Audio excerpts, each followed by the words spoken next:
വിജയുടെ ടി.വി.കെ റാലിക്കിടെയുണ്ടായ വാഹന അപകടത്തിൽ മുൻകൂർ ജാമ്യം തേടി നേതാക്കൾ സുപ്രീം കോടതിയിലേക്ക്. എൻ ആനന്ദും നിർമ്മൽ കുമാറുമാണ് സുപ്രീം കോടതിയെ ഇപ്പോൾ സമീപിച്ചത്.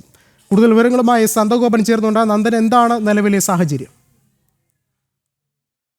ഉണ്ടായ അപകടം സംബന്ധിച്ച് ഈ ടി.വി.കെ നേതാക്കൾക്കെതിരെ നേരത്തെ ഹൈക്കോടതി ഇവരുടെ മുൻകൂർ ജാമ്യം നിഷേധിച്ചിരുന്നു. പ്രധാനമായും സംസ്ഥാന ജനറൽ സെക്രട്ടറി എൻ ആനന്ദും നിർമ്മൽ കുമാറും ആണ് അവർക്കെതിരെയുള്ള സുപ്രീം കോടതി ജാമ്യാപേക്ഷ തള്ളിയതിനെ തുടർന്നാണ് ഇപ്പോൾ സുപ്രീം കോടതിയെ ഇവർ സമീപിച്ചിരിക്കുന്നത്. സുപ്രീം കോടതി ജാമ്യാപേക്ഷയിൽ പറയുന്നത്, മുൻകൂർ ജാമ്യാപേക്ഷയിൽ ഇവർ വ്യക്തമാക്കുന്നത് തങ്ങൾ ഇതിന്റെ ഭാഗമായിരുന്നില്ല എന്നുള്ളതാണ്. പോലീസിന്റെ ഭാഗത്തു നിന്നും ഗുരുതര വീഴ്ചയുണ്ടായി.